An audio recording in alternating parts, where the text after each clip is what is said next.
Olá, eu sou Cristiane, estou atualmente presidente do Conselho Municipal de Assistência Social aqui em Aracaju e é com muita honra e desejando excelentes trabalhos nessa etapa das pré-conferências que eu dou as boas-vindas a todos, a todas, a todes.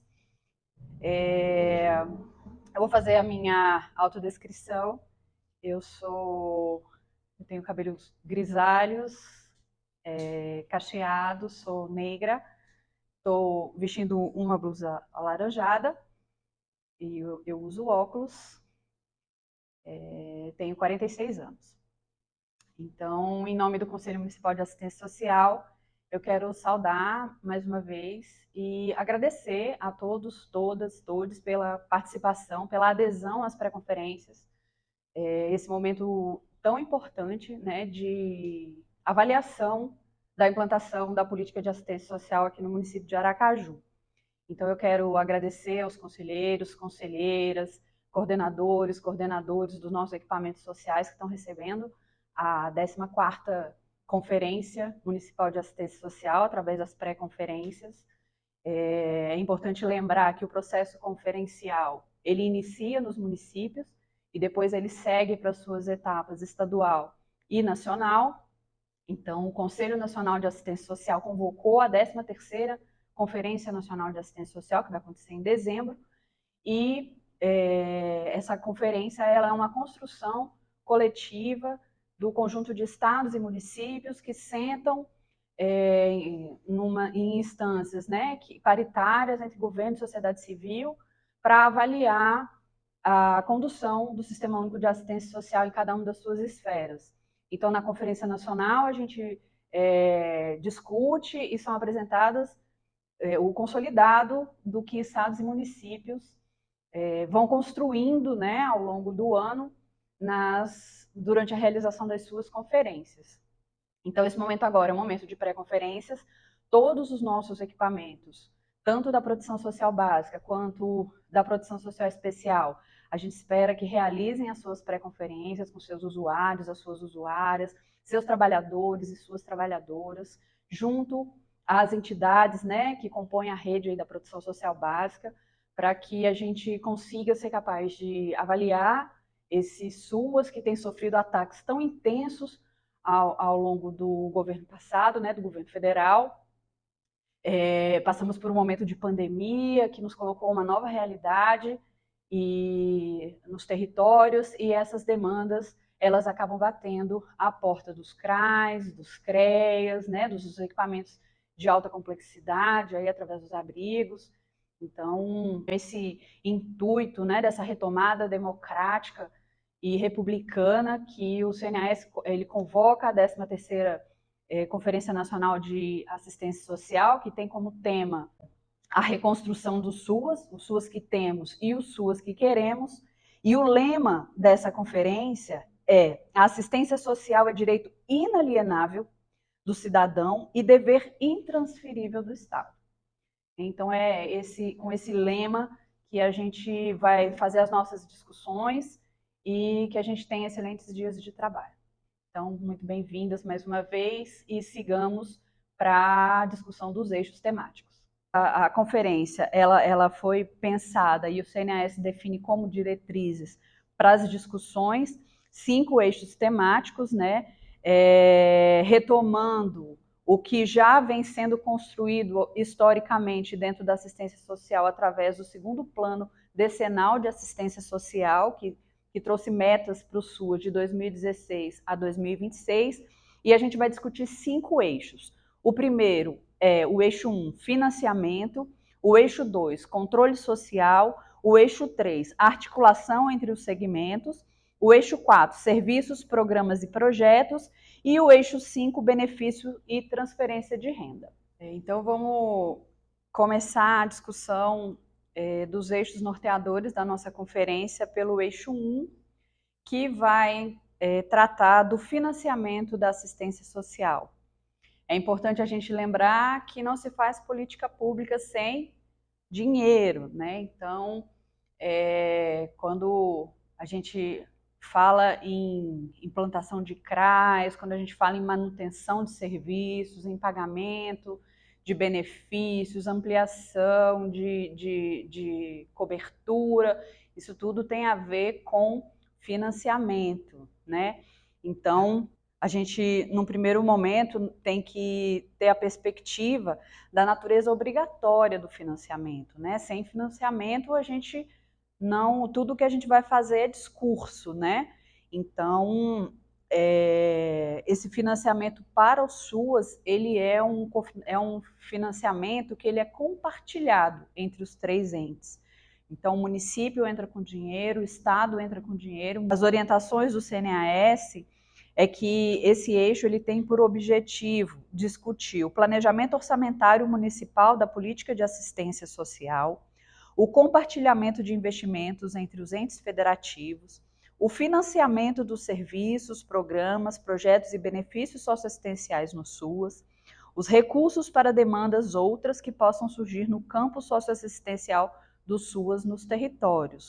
Então, o controle social tem um papel muito importante, né, nesse processo da gestão orçamentária e financeira, porque também a gente falar de orçamento é uma coisa, falar de financiamento é outra, né? O orçamento é quando você está na etapa do planejamento e que você prevê o que você vai gastar. E o financiamento é o que efetivamente os entes colocam de dinheiro na conta. Eu reitero que a gente não faz política pública sem previsão de orçamento e de financiamento também. O CNAS nos provoca com perguntas norteadoras para que a gente possa discutir agora nas etapas das pré-conferências e vamos retomar essas discussões na nossa conferência municipal.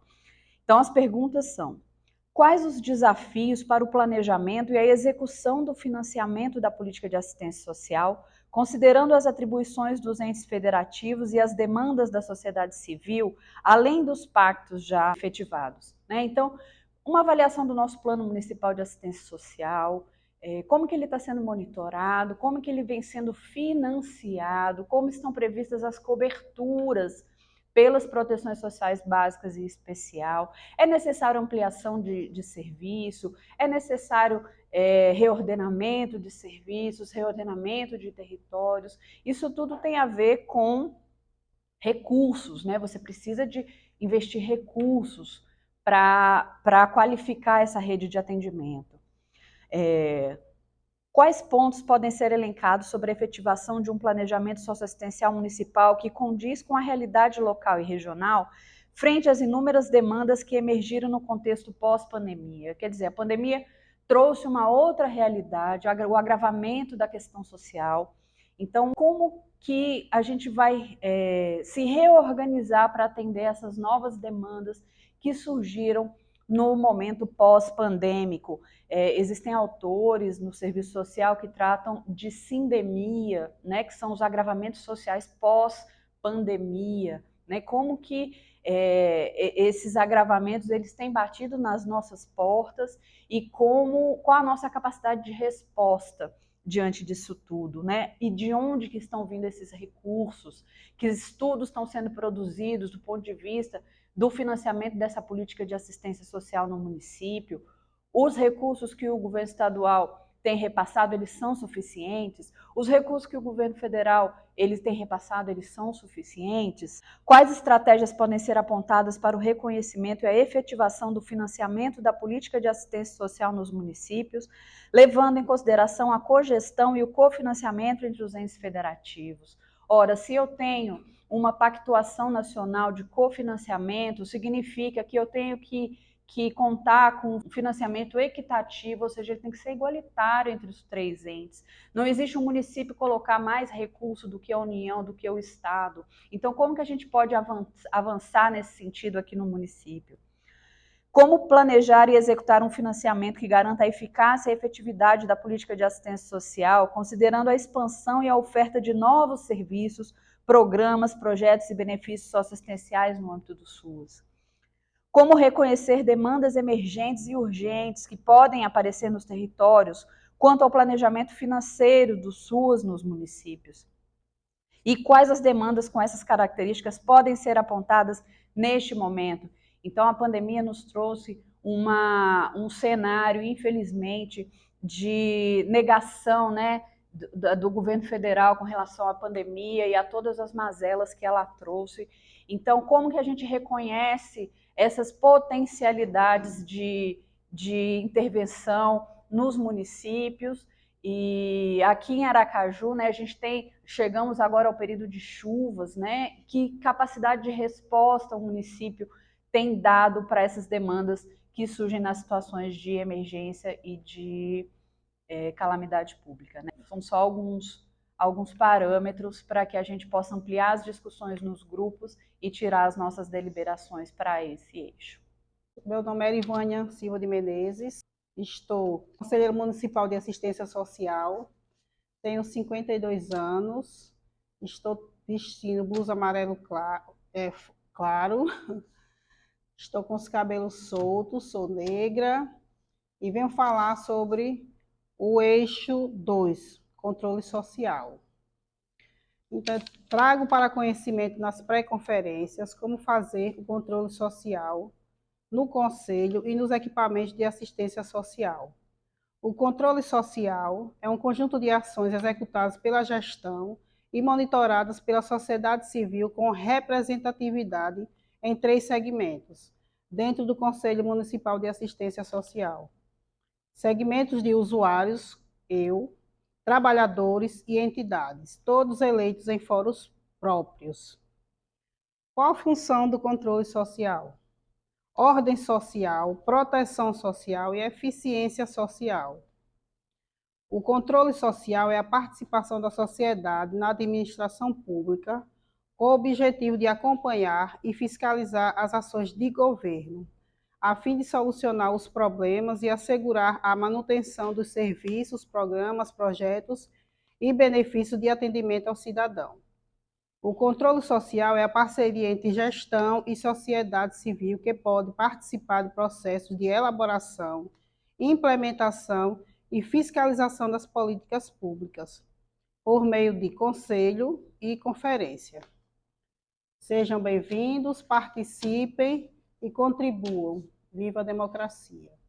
Olá a todos e todas, sou Igor Machado, assistente social, trabalhador do SUAS no município de Aracaju e representante dos trabalhadores no Conselho Municipal de Assistência Social. Estou aqui para falar com vocês, para, na verdade, dar continuidade a essa apresentação dos eixos, para fundamentar um pouco mais a criação das propostas para a nossa conferência. O eixo que a gente vai tratar aqui é o eixo 3, que fala sobre a articulação entre os segmentos. E ele já vem trazendo uma questão muito importante: como potencializar a participação social no SUAS.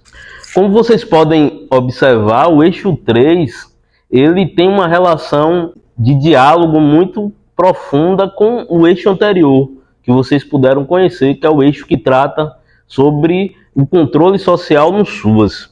Isso acaba trazendo para nós a importância do controle social, né, e a importância da articulação entre os segmentos da sociedade civil, usuários, trabalhadores e entidades socioassistenciais.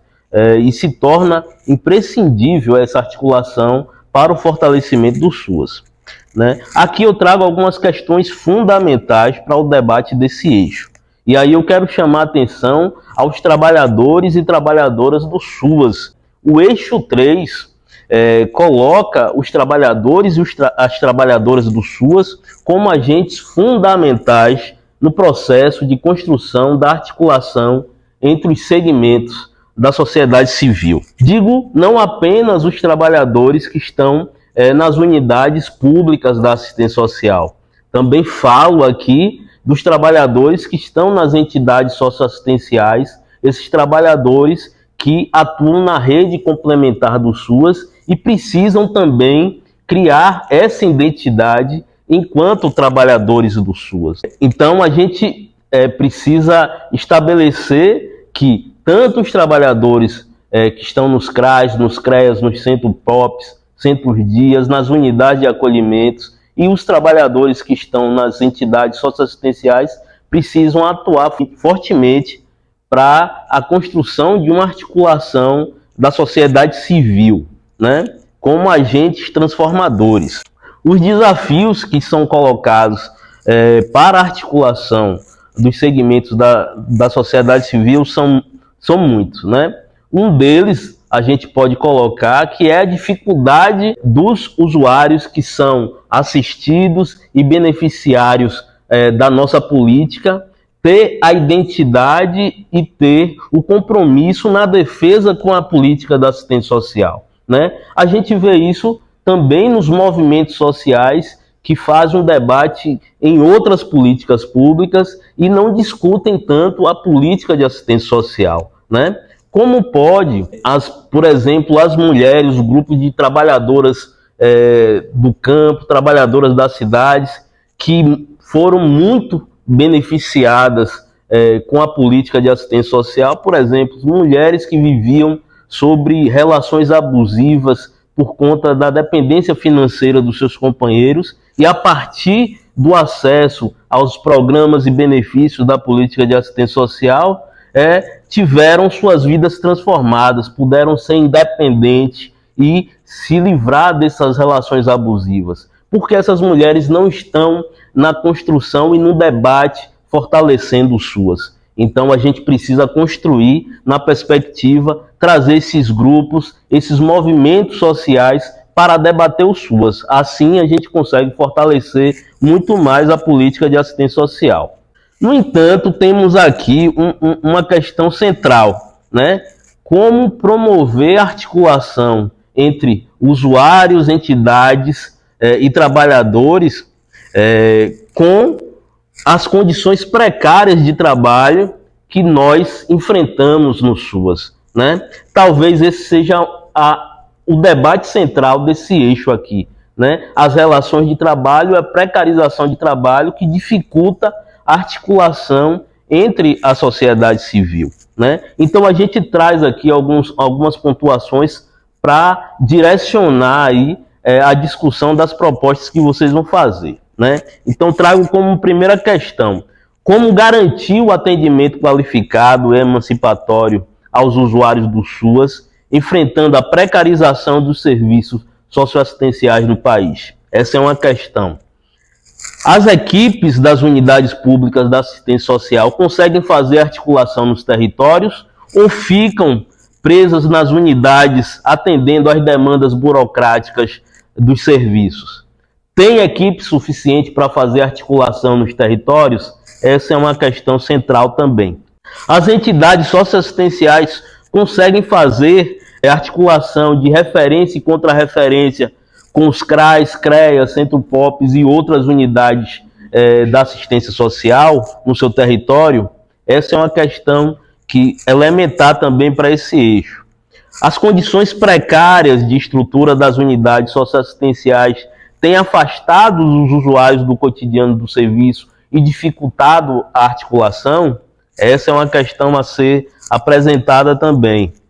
Quais as estratégias que podem ser discutidas para garantir o acompanhamento técnico profissional aos trabalhadores e trabalhadoras do SUAS, promovendo sua qualificação permanente e a humanização das relações de trabalho? Essa é uma questão central. Como garantir as condições dignas nos equipamentos da assistência social, especialmente sem infraestrutura? Como garantir a melhoria nas relações e no processo de trabalho, sem precarização e assédio moral? Então essas são algumas questões que vocês podem se debruçar e tirar propostas aqui para esse eixo 3, que é o eixo da articulação de segmento. Espero que a gente tenha colaborado e espero que vocês tenham uma boa construção aí de proposta e bom trabalho. Olá, eu sou o Reginaldo Vieira, sou psicólogo, atuo na gestão de um CRAS aqui do município, sou trabalhador do SUAS e sou conselheiro municipal do Conselho Municipal da Assistência Social aqui de Aracaju. Eu sou um homem branco, cabelos um pouco grisalhos, uso óculos e estou vestindo uma camisa azul. Eu quero trazer algumas questões relacionadas ao eixo 4, que fala de serviços, programas e projetos, universalização do acesso e integração da oferta dos serviços e direitos no SUAS. Eu quero trazer alguns, na verdade, desafios e questões para nortear os debates durante a nossa pré-conferência relacionadas a esse eixo dos serviços, programas e projetos. Então, o primeiro desafio é como assegurar a proteção social básica e especial no SUAS, levando em consideração o estudo de marcadores sociais, como, por exemplo, pessoas em situação de rua, refugiados, migrantes, pessoas com deficiência, mulheres, crianças, adolescentes, idosos, povos e comunidades tradicionais, todos esses marcadores sociais. Como é que a gente pode fazer para garantir que os serviços, programas e projetos da assistência atinjam essas populações, né? Então a gente precisa pensar quais são as estratégias que fazem com que os serviços, programas e projetos atendam às necessidades dessas populações, desses recortes de populações. Esse precisa ser um questionamento que a gente precisa ter para a construção de uma proposta relacionada a isso. Outra questão também, que é um desafio e é também uma questão que a gente precisa pensar, é como é que a gente vai planejar e executar ações e práticas, serviços, programas e projetos no SUAS em contextos de calamidades, em contextos emergenciais. Quais são as ações que o SUAS propõe? O que é que se tem pensado para se atuar nesses contextos? No sentido mesmo da prevenção, da proteção e também na análise dos resultados dessas ações. A gente sabe que cada vez mais a gente tem enfrentado contextos como esse, de calamidade pública, de emergências, e o SUAS, quais são as ações que se fazem, né, nesses contextos? Um outro desafio é como a gente consegue integrar ações do SUAS, o Sistema Único de Assistência Social, com o Sistema Nacional de Segurança Alimentar e Nutricional. Como é que a gente tem criado ações que integrem SUAS e o Sistema Nacional de Segurança Alimentar? Como é que a gente tem pensado, por exemplo, garantir para que pessoas não passem fome, né? Como é que a gente tem trabalhado nesse sentido de articulação? Que ações nós temos feito e praticado em conjunto com a segurança alimentar e nutricional? Essa é uma questão também que a gente precisa discutir. Outra questão, que aí é mais específica para trabalhadores, trabalhadoras e gestores e gestoras, que é a necessidade de se fomentar informação sobre a atualização e utilização do prontuário SUAS nos serviços, programas e projetos dentro do SUAS. A gente precisa pensar quais são os entraves que os trabalhadores, as trabalhadoras têm enfrentado para utilização e para atualização do prontuário SUAS. E aí pensar quais são os incentivos, quais são os investimentos para a coleta de informações através desses sistemas de informação disponibilizados na rede SUAS. É outra coisa que a gente precisa pensar também. Um outro tópico, por último e não menos importante, é que a gente precisa discutir um pouco sobre a vigilância socioassistencial. A vigilância que tem como objetivo identificar e avaliar situações de vulnerabilidades que acometem os territórios, as populações, os usuários aí nos territórios. E a gente precisa pensar que, a partir da vigilância socioassistencial, a partir dessa coleta de dados, dessa coleta de informações e registro de informações, pensar propostas que possam contribuir para o aprimoramento e o melhoramento na qualidade da oferta dos serviços, programas e projetos, inclusive propondo novos serviços, novos programas, novos projetos. Essas são questões que precisam balizar as nossas discussões no eixo 4. Eu espero ter contribuído, que a gente tenha discussões bastante importantes nesse momento. A 13ª Conferência Nacional de Assistência Social, esse ano, ela traz como tema central a reconstrução do SUAS, o SUAS que temos e o SUAS que queremos, né? Ela vem num momento muito forte de reconstrução, nós passamos 4 anos de desconstrução, de desfinanciamento, e a conferência é um momento de avaliação, né, e de pensarmos para os próximos 2 anos a política de assistência social para o nosso município. O quinto eixo, ele fala sobre benefícios e transferência de renda, a importância dos benefícios socioassistenciais e o direito à garantia de renda como proteção social na reconfiguração do SUAS, né? Pensar em benefícios socioassistenciais, né, nós temos dentro da política de assistência social os benefícios eventuais, né, e o benefício de prestação continuada, que é o BPC, né? Pensar em benefícios eventuais no nosso município, né, devemos pensar, né, na construção de uma política que não só venha a trazer esses benefícios para a população de uma forma só no repasse imediato, mas também que se trabalhe essas famílias de uma forma mais continuada, não só o benefício pelo benefício. No nosso município, os benefícios eventuais eles são regulados pela resolução 021, mas precisamos avançar mais no sentido de criar uma lei que realmente regule os benefícios eventuais no município, pensando em benefícios a partir das necessidades da população, das necessidades dos territórios. Então, é necessário que tenha uma lei, né, que seja realmente, que venha realmente assistir essa população de uma forma mais integral, não só simplesmente o repasse de uma cesta básica ou de um benefício de natalidade ou mortalidade, até porque, à medida que uma família necessita de um benefício, ela traz por trás dela outras necessidades, outras vulnerabilidades. E é nesse sentido que nós precisamos avançar.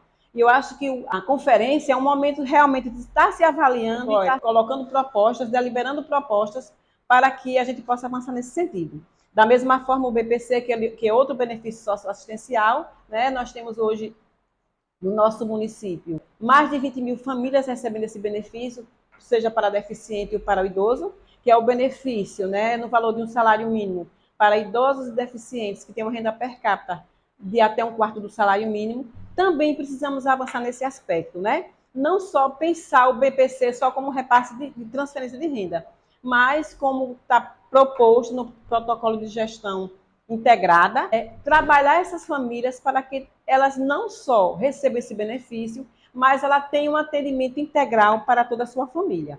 Temos também, né, a questão dessa questão de renda, a gente também temos aí os programas de transferência de renda, né? E nós estamos aí com o novo Bolsa Família, e o novo Bolsa Família vem com essa característica, né, de atenção integral à primeira infância, né? E também pensar no benefício de transferência de renda, não só apenas como eu já falei, como repasse de renda, mas que essas famílias tenham, né, essa provisão de renda, né, garantido na política de assistência social, mas que vá para além desse repasse, né? Hoje a gente tem as famílias, ela apresenta inicialmente essa vulnerabilidade de renda, mas se nós formos avaliarmos e a gente for mais para dentro, né, e mais adiante, a gente vai ver que essa família ela tem outras necessidades, né? E essas necessidades não se esgotam só na política de assistência social. Elas vão para além da política de saúde, de educação, de trabalho e renda. Nós já tivemos vários programas preparando as famílias para o mercado de trabalho, mas eles estão se esgotando ali, né? Hoje nós temos famílias que têm mais de 10 certificados numa gaveta, então é preciso avançar mais. E é nesse momento de avaliação que nós podemos pensar nessas propostas, né? A gente está aí, né, com o Cadastro Único, que é uma ferramenta importantíssima nessa configuração, né, tanto nos benefícios de transferência de renda como de outras políticas sociais. E esse Cadastro Único vem passando por um processo, né, de desconfiguração no país inteiro, né? Precisamos também recompor o Cadastro Único, né, para que ele traga o retrato fiel, né, da nossa população que mais necessita, que é as famílias de baixa renda. Então, nós não podemos formular políticas com o cadastro único totalmente desconfigurado quando a gente não está ali retratando a realidade dessas famílias. Então, precisamos passar por esse processo de reconstrução do cadastro único para que ele venha atender às necessidades, às demandas das políticas sociais, para que a gente possa pensar em projetos das diversas esferas de uma forma mais sólida. Então, o cadastro único, ele é uma ferramenta básica e importantíssima na formulação de políticas públicas. Então, o novo Bolsa Família está pensando não só nessa questão da primeira infância, mas também na questão da empregabilidade. A gente precisa pensar, né, em capacitar essas famílias, mas também que elas tenham a inserção no mercado de trabalho para que ela possa sair dessa vulnerabilidade, dessa necessidade de necessitar de um programa de transferência de renda, e ela tem autonomia para ela seguir com as suas famílias, a sua vida, né, de forma integral, né, tendo todas as suas vulnerabilidades superadas.